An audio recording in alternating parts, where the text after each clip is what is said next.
আর যেটি হলো যে নারায়ণপুর কেন্দ্রিক করতেছেন, এটি কি শুধু নারায়ণপুর কেন্দ্রিক থাকবে নাকি অন্য অন্য ইউনিয়নগুলোতে ছড়ায় যাবে কাজগুলো? করলে সবগুলোই করতে হবে। শহরে গেলে তো নারায়ণপুর করলে সামনে আরও চর আছে, চরের কোনো অভাব নাই। আমরা চরটা হলো এক কোনায়, হয়তো বা লাস্টে পড়ছে আমাদের চর, আরও সামনে চর আছে।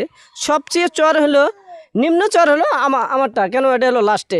এখানে কেউ উপরভাবে এখানে খোঁজখবর নেয় না। যদি খোঁজখবর নিত, আমি আশা করি অবশ্যই এখানে উন্নয়ন হতো, এখানে এটাই আশা করি আমি। আচ্ছা, এই এখন আপনি এই যে নদী কেন্দ্রিক বলতেছেন যে চর চর মানে তো নদী থাকে, এই নদীগুলো আমি আসার পথে দেখলাম যে এখানে নদী শুকায় গেছে, মরুভূমির মতো হয়ে আছে, অথচ রাস্তাও নেই, নদীও নেই, রাস্তাও নেই। এটাকে আপনি কিভাবে দেখছেন? আগে আপনি নদীগুলোকে কেমন দেখছিলেন এখানকার, এখন নদীগুলো কেমন আছে? সুন্দর প্রশ্ন করেছে স্যার, আমার অনেক সুন্দর, ভালো লাগলো। ছোটোবেলার কথা আমার মনে পড়লো। হ্যাঁ, এখানে অনেক নদী ছিল আমার না, অথবা নদী ছিল আর কি। আমরা তখন ছোট ছিলাম, নদীর মধ্যে আমরা গোসল দিছিলাম। তখন ঠেঙা জালি, হেঁকা জালি, মই জালি, বিভিন্ন ধরনের জাল আছে, ওই জাল দিয়ে আমরা মাছ মারতাম আর কি। গোসলও দেওয়া হয়তো, মাছও মারা হয়তো, অনেক মজা হয়তো।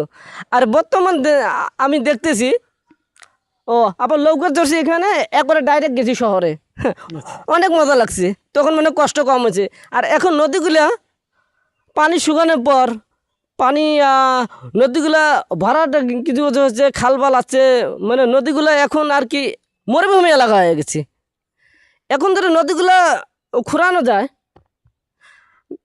পানি ওখানে থাকবে, পানি থাকলে মাছ থাকবে। হ্যাঁ, পানি থাকলে মাছ থাকবে, আবার আমরা মাছ মারতে পারবো।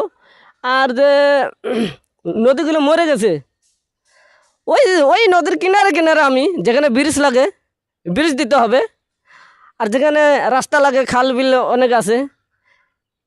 আমি আশা করি এগুলো যদি সড়ক নেওয়া যায়, শহর পর্যন্ত নেওয়া যায়, অনেক ঝিলমিল আমি দেখতে পারবো। আর ওই রাস্তার পাশে ধরো ওই নদী যদি খুঁড়ান যায়, ওই রাস্তা যদি আমি যাই, ওই নদীর পানি করবে টলবলো। কিন্তু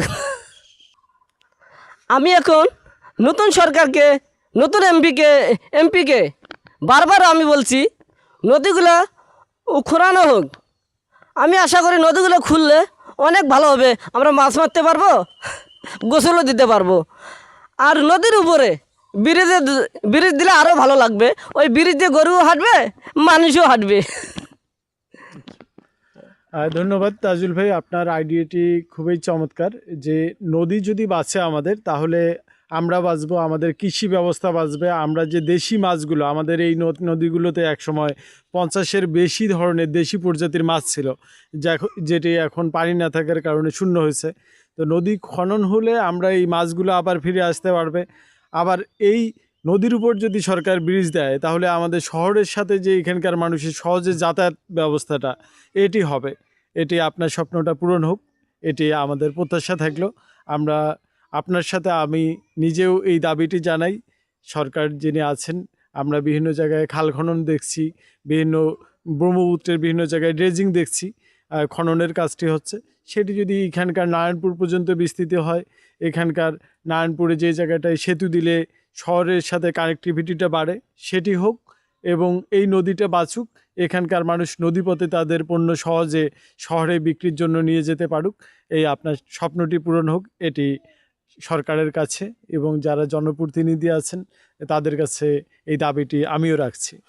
আমিও আশা করি নতুন সরকারের কাছ থেকে অতি তাড়াতাড়ি এই যে সড়ক হবে, এই যে ব্রিজ হবে, অতি তাড়াতাড়ি এখানে ইঞ্জিনিয়ার পাঠানো অবশ্যই দরকার আছে। এখানে দেখতে হবে, গবেষণা করতে হবে, কোন জায়গা কী লাগবে, এটা দিলে আরও ভালো হবে।